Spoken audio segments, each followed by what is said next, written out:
ter a palavra do Senhor aberta aí no Evangelho de Marcos, no capítulo 9.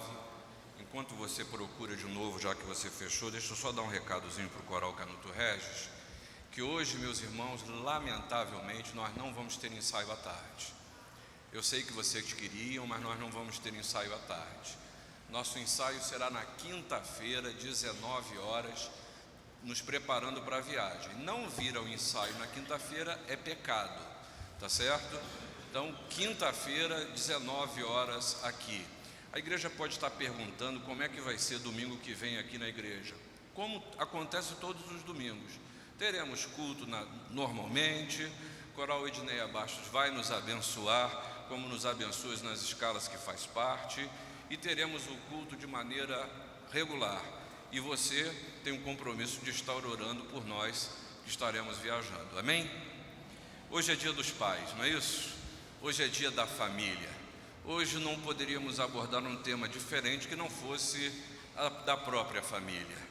E meditando sobre esse texto, Jesus já estava indo em direção a Jerusalém, proclama pela primeira vez a totalidade da sua mensagem para os seus discípulos, dizendo que morreria, mas ressuscitaria e traria a salvação tão almejada por inúmeras gerações.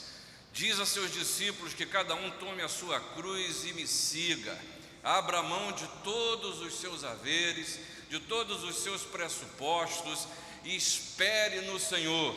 Logo depois, o Senhor Jesus sobe ao monte, ali é transfigurado naquela experiência maravilhosa, e ele desce e se encontra com um baita de um problemão. Uma discussão que estoura entre discípulos e escribas, você pode ver no texto que nós lemos aí, uma confusão só. E aqueles escribas diziam: vocês não tiveram poder para curar, como é que você vem com essa proposta de salvação? Que Messias é este que vocês dizem crer e anunciar? E a discussão, você viu que gira em torno dessa falta de condição do discípulo de curar. E nessa discussão, se você prestou bem atenção, há um homem com uma família em sofrimento. Nessa discussão, há um pai agoniado pelo problema de seu filho. Nessa discussão, há uma família cansada de tanto sofrer. Você viu o que o texto diz? Desde a infância que esse menino sofria desse mal. É duro ver o sofrimento de um filho e não ter nada a fazer. É duro você viver em família, as crises dentro da sua família, dentro da sua casa, entra ano, sai ano e as questões não se resolvem.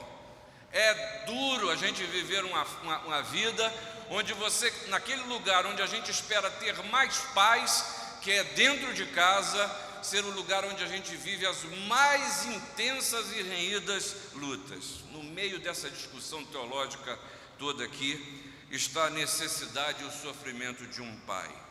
Diz o texto que esse pai diz a Jesus: olha, eu trouxe meu filho. E Lucas, falando sobre esse mesmo texto, diz que era o único filho desse homem, o único filho. E esse filho tinha um problema. Marcos diz que esse menino era possesso. Mateus diz que ele era um lunático, mas pouco importa. O fato é que esse menino, desde a infância, ele sofria de um mal que ninguém conseguia lidar com ele. E era um mal que o destruía, era um mal que era autodestrutivo, um mal que se revelava, como o texto diz, em todo e qualquer lugar por onde ele passasse, isso poderia aparecer. O pai, ele recorreu aos discípulos, que eles nada conseguiram. Nada conseguiram. E nessa manhã, ainda que nesse pouco tempo que temos, irmãos, eu gostaria que Deus desse para você uma palavra para a sua família. Para você, pai, que Deus lhe desse uma palavra quanto a seus filhos. Para você, avô, que Deus lhe desse uma palavra quanto à sua vida em família. Para você, que todos nós somos filhos, que Deus lhe desse uma palavra de esperança para a sua família. A primeira coisa que eu quero dividir com você, que a gente precisa destacar antes de refletirmos sobre a família propriamente dito, é que você não pode esquecer, tempo algum, que sobre o verdadeiro sentido da salvação em Jesus Cristo. Você não pode esquecer desse verdadeiro sentido, porque tem muita gente, há muitas pessoas preocupadas com religião, em explicar religião, em escolher religião, mas se esquecem que há pessoas que necessitam. E há gente que adora discorrer sobre questões religiosas, mas a sua própria vida está em frangalhos. Tornam a mensagem de Jesus, da vida de Jesus, num mero discurso religioso. E em nosso tempo, irmãos, isso é muito claro nesse processo até de descristianização que a sociedade ocidental vive. A mensagem de Jesus, ela precisa ser transmitida, ela precisa ser reavivada, ela precisa ser revista à luz de quê? De gente que provavelmente pode até estar aqui nessa manhã, mas se desconectou de Jesus e se decepcionou com a religião. Religião que discute quem tem poder, religião que insiste no ritual, religião que não transforma, religião que não produz mudança de vida, que não te permite ver Jesus na sua realidade, no contexto concreto da sua vida, nas paredes inexpugnáveis que você precisa enfrentar no seu dia a dia. E é curioso que, como consequência disso, irmãos, a gente hoje tem um exército de gente sedenta por uma palavra que os liberte, por uma palavra que traga paz, que cure seus males interiores. Veja só, Jesus diz: eu serei morto, mas eu ressuscitarei, eu trarei salvação para vocês. Veja só, uma discussão vazia, sem sentido, entre discípulos e escribas. É preciso que surja um pai aflito para acabar com aquilo. E aqui é um problema real a ser enfrentado. Essa figura é uma figura que se aplica bem ao nosso tempo, às nossas famílias, onde há pessoas prontas a discutir sobre todo e qualquer assunto, mas não percebe que há morte na sua casa, não percebe que há sinais de morte dentro de casa, e há um escândalo mundial acontecendo, a ignorância da guerra entre Israel e Hamas, e quem morre são as famílias. Há famílias morrendo. Dia após dia vemos no jornal e na televisão crianças, adolescentes sendo sepultadas, fruto de quê? Da insensibilidade dos homens que querem discutir uma questão que é religiosa, mas é muito mais interesseira e política do que qualquer coisa.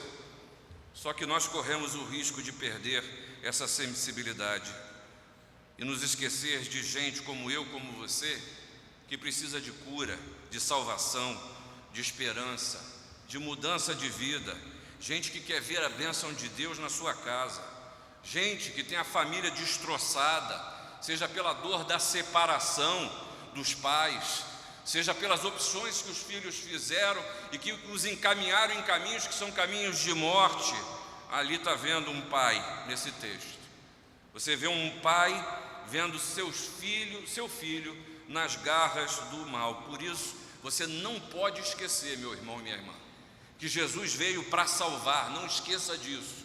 E aqui você precisa tomar 2 cuidados.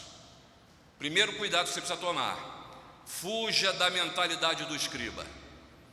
Fuja da mentalidade do escriba que sabe tudo da lei, mas é incapaz de vivê-la. Sabe tudo da lei, mas é incapaz de aplicá-la. Que é insensível, que não percebe nem a necessidade nem a angústia do homem.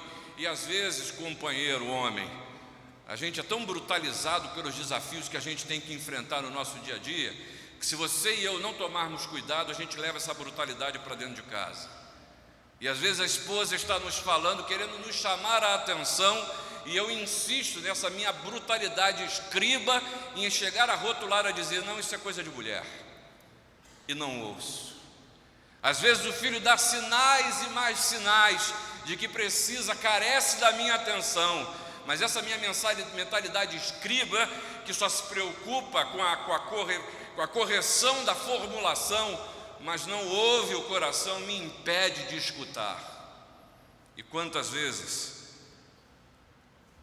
não somos nós mesmos que empurramos os nossos entes queridos para distante de nós, que em toda a sua sapiência é perturbadoramente interrompido pela angústia de um pai. Esse escriba é interrompido. E meu irmão e minha irmã, sua casa precisa ser abençoada por você. Sua casa precisa ser abençoada por você. Sua família precisa ser edificada por você. Segunda figura que eu e você precisamos fugir é a figura de um discipulado vazio, de ser um discípulo que não tem fé, incapaz de ser instrumento de Deus. Diz o texto que os discípulos não puderam expulsar, não é isso? Não é isso que diz o texto? E quantas vezes o Senhor quer usar você como instrumento de salvação na sua casa, como aquele que vai trazer a palavra que abençoa, a palavra que traz paz, mas falta em mim a fé para ir à frente. Verdadeiro sentido da salvação de Jesus Cristo é viver aqui nesse tempo, irmãos, a bênção, o valor da sua presença na minha vida, na sua vida, na nossa casa.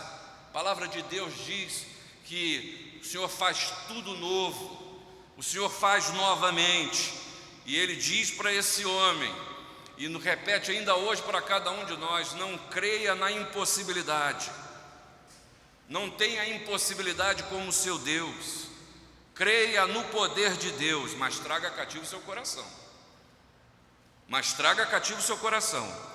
para que a gente possa se livrar de algumas tentações. Você quer conhecer alguma delas? Alguma das tentações que a gente pode ter? Eu creio na ação de Deus, ou seja, Deus tem que fazer a minha vontade. Você quer ver outra tentação que temos? Eu creio na ação de Deus, Deus dirige tudo. Se eu estou vivendo assim, é porque eu devo ter feito um grande mal. Isso é tentação. Você quer ver uma outra? Eu creio no poder de Deus, Deus sabe todas as coisas. Se eu estou vivendo essa realidade na minha vida, é porque Ele não me ama, é porque Ele não me quer. E tem muita gente desenvolvendo uma mentalidade de frustrada com Deus, porque isso não é fé. Esses pensamentos, na realidade, são pensamentos incrédulos. Jesus veio para trazer libertação, Jesus veio para trazer salvação, Jesus veio para trazer novidade de vida. O Apocalipse nos ensina dizendo: eis que faço nova todas as coisas. E acrescentou: escreve, porque essas palavras são fiéis e verdadeiras. Por isso, irmão e irmã, não se deixe apossar por esse tipo de mentalidade que não tem sensibilidade para olhar para dentro. Segunda coisa que Jesus nos ensina, esse que é o caminho, a verdade e a vida, é o poder libertador da fé.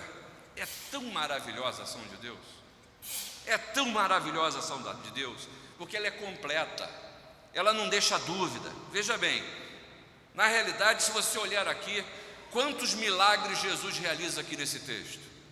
Se eu olhar de uma maneira simplista, eu vou dizer, foi um milagre, mas na realidade não foi um milagre só, porque Jesus presta ajuda ao menino doente, mas Jesus presta ajuda à fé vacilante do pai, e mais do que isso, Jesus lida também com a ignorância dos discípulos. Você quer ver uma coisa? A primeira cura que Jesus realiza é no pai, é na falta de fé.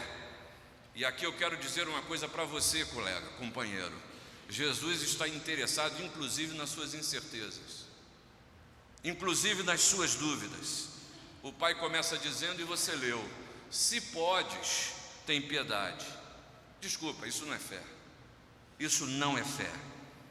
E a fé é condição para curar. Mas repare, ao mesmo tempo que este pai afirma sua confiança, ele não oculta a sua descrença. E há muita gente que age assim. Há muita gente que age assim. Confia em Jesus, mas não tem fé de que Ele pode mudar a sua sorte. Confia em Jesus, acredita na história de Jesus, mas não consegue dar aquele passo que diz: Senhor, eu creio que o Senhor fez, faz e fará. E fará. Tudo é possível ao que crê de Jesus. A fé verdadeira, irmãos, ela mergulha o homem fraco no Deus Todo-Poderoso. Por isso que o Senhor Jesus nos ensinou e nos disse, lá através de Tiago também, quando o Senhor fala, quando a palavra fala: se porém algum de vós necessita de sabedoria, peça a Deus, que a todos dá liberalmente e nada lhes impropera, e ser-lhe-á concedida. Peça, porém, com fé, em nada duvidando, pois o que duvida é semelhante à onda do mar, impelida e agitada pelo vento. Não suponha esse homem que alcançará do Senhor alguma coisa. Homem de ânimo dobre, inconstante em todos os seus caminhos. E Jesus lida com a falta de fé desse pai.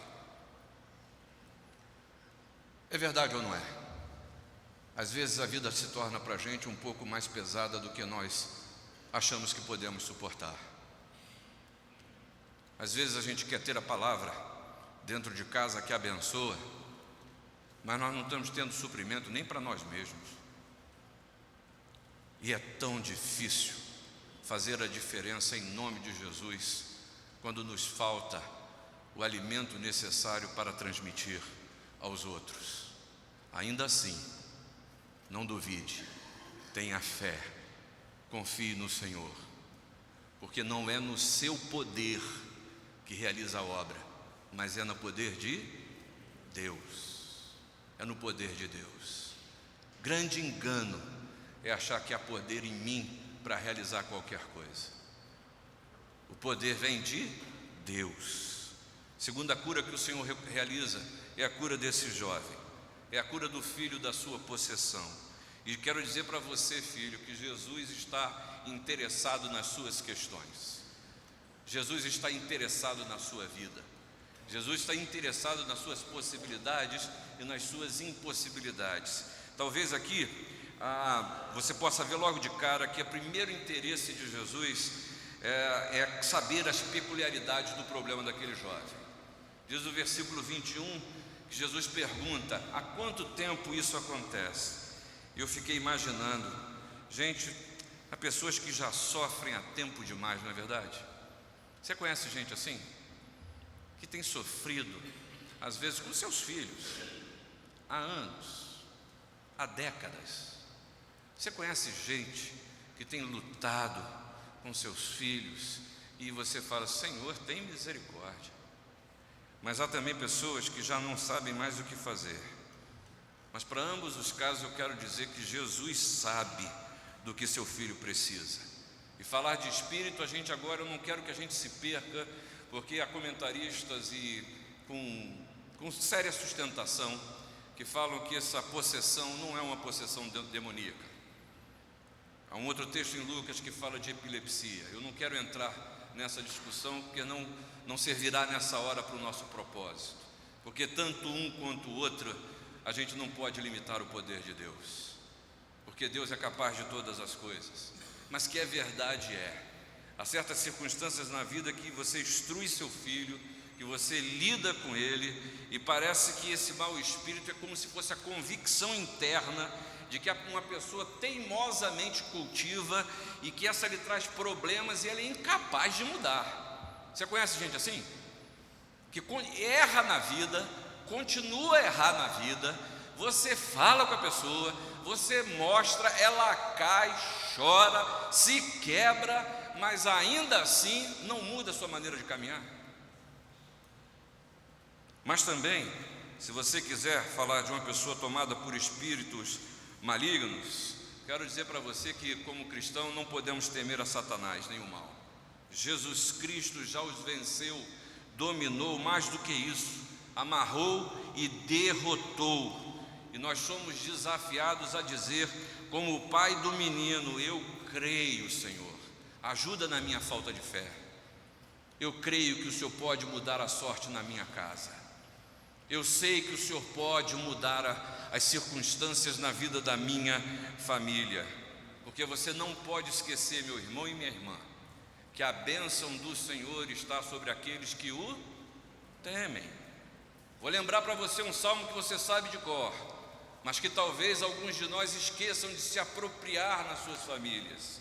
Salmo de 128, versículos de 1 a 4, dizem o seguinte: bem-aventurado aquele que teme ao Senhor e anda nos seus caminhos. Do trabalho de tuas mãos comerás, feliz serás e tudo te irá bem. Tua esposa no interior de tua casa será como a videira frutífera, teus filhos como rebentos da oliveira, a roda da tua mesa. Eis como será abençoado o homem que teme ao Senhor, pois a bênção do Senhor está sobre a casa, sobre a sua casa. Mas não adianta você saber disso, você precisa se apropriar dessa bênção, se apropriar dessa bênção. Olha, a gente pode ver a ação de Deus na vida dessa família, desse pai, deste filho, na maneira como Deus trata esse filho, e é um processo, Você quer ver uma coisa?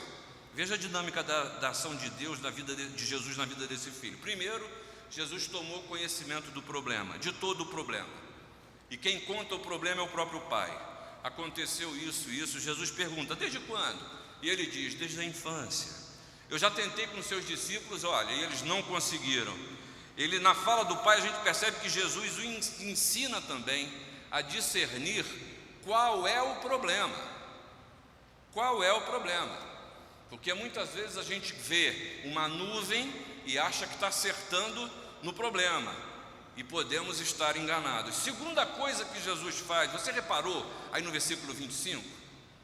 Você reparou que está escrito aí? O que Jesus está dizendo? Jesus viu que a multidão estava concorrendo, e o que ele fez? Opa, deixa eu sair daqui. Isso é muito curioso, que Jesus procura afastar a curiosidade pública. E aqui vocês vão me perdoar, irmãos e irmãs, como pastores aqui, às vezes a gente lida com situações bastante desagradáveis, de famílias que parece que gostam de expor os seus problemas ao público. A gente tenta preservar para que Deus possa ministrar, mas a pessoa faz questão de contar, e com os mínimos detalhes. Não tem coisa que constranja mais um filho ou uma filha do que a exposição pública pelos seus pais. E Jesus percebe isso e fala assim: opa, deixa eu deixar a multidão de lado. Mais ainda, Jesus dá um terceiro passo. Ele enfrenta a realidade que aquele menino estava sofrendo. Diz o versículo 25, Jesus expulsou e disse: sai e não volte mais. Jesus está falando para aquele menino: o problema não voltará a mais existir na sua vida. Jesus traz àquele menino a palavra de salvação, mas não para aí não. O Senhor Jesus estende a mão e levanta o caído e o tira do chão. Sabe o que Jesus nos mostra com isso? O processo que Ele lida com cada um de nós. Talvez eu e você achemos que isso aqui tenha acontecido no intervalo de 5 minutos. Pode ter durado horas. E às vezes em alguns de nós o Senhor precisa de mais tempo do que isso. Mas não perca a fé, meu irmão. Não perca a fé, minha irmã. Porque a vontade de Deus, ela é boa, perfeita e agradável. E o Senhor realiza toda a sua vontade no tempo que lhe pertence, porque a obra do Senhor, ela é completa. Terceira e última coisa que quero deixar com você: como é que as coisas acontecem com a intervenção de Deus? Os discípulos perguntam: por que a gente não pôde expulsar? Por que a gente não vê com frequência acontecer essas coisas na nossa vida? Sem dúvida que em primeiro lugar está o plano e a vontade de Deus, mas os discípulos querem saber o que houve. Por que falhou? Por que a gente falha? Como é que a gente aprende com o fracasso? Os discípulos, e vocês precisam saber disso, se quiser virar uma página atrás, você vai ver no capítulo 6, aí, o versículo 7, que Jesus deu aos discípulos o poder de curar. Jesus deu aos discípulos o poder de curar. Chamou Jesus os 12 e passou a enviá-los de 2 a 2, dando-lhes autoridade sobre os espíritos imundos. Ou seja, essa autoridade eles tinham, mas não puderam fazer. Porque eu e você precisamos considerar os detalhes. Jesus chama de geração incrédula porque é uma geração que só busca milagre e não chega a crer na pessoa de Jesus. Querem sinais. Isso é muito fácil no tempo de hoje, você conhece melhor do que eu até, de um mercantilismo religioso. E o poder religioso, ele não pode ser comprado, porque Deus não se deixa manipular. Mas também Jesus chama de geração incrédula, porque essa não consegue se apropriar das oportunidades apresentadas pela presença de Jesus. E Jesus está falando em oração, e Ele nos revela aqui o poder da oração, como lutar com as forças que nos alienam, como lidar com as forças do mal. A vitória, ela sai de uma aparente derrota dos discípulos, porque eu e você não podemos nos esquecer, tudo é possível para quem tem fé. Tudo é possível para quem tem fé, mas tem que falar com Deus. Tem que falar com Deus. Tem que orar, porque oração, ela é a expressão verbal da fé. Quem ora tem fé. Quem ora declara ao seu Deus o que vai no íntimo do coração. E o Senhor disse: tende fé em Deus, porque em verdade vos digo, que se alguém disser a este monte, ergue-te e lança-te no mar, e não duvidar no seu coração, mas crer que se fará o que diz, assim será com ele. Assim será com ele. Irmãos, tenha fé na ação de Deus na sua família. O duro que a gente viver uma fé que seja intensa, renovada dentro de casa, talvez seja uma das maiores lutas que a gente tem. Mas é preciso que nós zelemos pela vida em família. E zelar pela vida em família é colocá-la diante de Deus. Eu termino dizendo, Deus colocou essa mensagem no meu coração, porque eu creio que talvez haja gente aqui hoje que tem passado por lutas de morte dentro de casa. E essas lutas precisam do poder transformador de Jesus em casa. E eu queria convidar a você, irmão, que você, desafiado por Jesus, pudesse rever esse conceito de que, como esse homem diz: ah, Jesus, se pode, o Senhor faz, mas que você dê o passo de fé e possa declarar: Senhor, eu creio que o Senhor pode mudar a minha casa. Eu creio que o Senhor pode mudar o relacionamento com o meu cônjuge.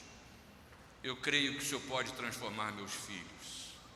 Eu creio que o Senhor pode dar mais amor nos nossos relacionamentos. Eu creio que Jesus pode me mudar. Eu posso ser um pai melhor. Eu creio que Jesus pode me mudar. Eu posso ser um filho melhor. E eu gostaria de terminar agora. Uma coisa é a gente falar, né? E outra coisa é a gente fazer. E eu queria, de uma maneira muito rápida, pedir a você, mulheres, que vocês orassem pelas famílias de vocês. Vocês colocassem diante de Deus seus pais. Se já estão na glória, agradeça a Deus pela vida dele. Se você tem uma família e passa por luta, é agora o momento, vamos orar agora pela família. Mas eu queria pedir a você, homem, que ficasse de pé agora.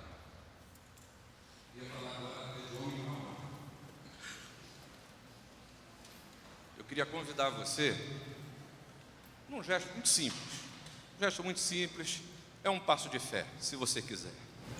Se você pudesse vir aqui à frente, para que a gente pudesse orar pelas nossas famílias, para que você pudesse colocar diante de Deus seus filhos, seus netos, para que você pudesse colocar diante de Deus a sua casa. Não é obrigatório, venha se você quiser. Esse é apenas um gesto. Vir aqui à frente é apenas dizendo: Senhor, eu creio que o Senhor pode mudar a minha casa. Eu creio que a minha casa pode ser melhor. Eu creio, Senhor. Vamos falar com Deus nessa hora. Senhor, nós queremos te dar graças, porque as tuas misericórdias se renovam a cada dia. Nós queremos te dar graças pela tua presença entre nós. Nós te damos graças porque o Senhor nos criou. E nós queremos aqui, como servos teus, Senhor, colocar diante do teu altar as nossas casas, as nossas esposas, os nossos filhos, os nossos netos. Nós queremos te agradecer pelos pais que o Senhor nos concedeu. Nós aqui estamos com fé pedindo, Senhor. O Senhor tem dado a muitos aqui uma vida em família feliz, alegre, alvissareira, Concede, Senhor, e continua a conceder a paz que só Teu Espírito pode dar. Mas sabemos, Senhor, que há irmãos aqui que têm passado por lutas muito, muito grandes, e lutas que o tempo não aplaca, Senhor. Muito pelo contrário, machucam, amarguram e têm deixado profundas raízes. Ó Jesus, nós cremos que o Senhor pode curar essas famílias. Nós queremos, mais do que declarar a nossa crença, rogar ao Senhor: muda, Senhor, a sorte, que haja mais amor, que haja paz, que haja perdão, que haja, Senhor, a certeza, a convicção da Tua presença dentro dos nossos lares.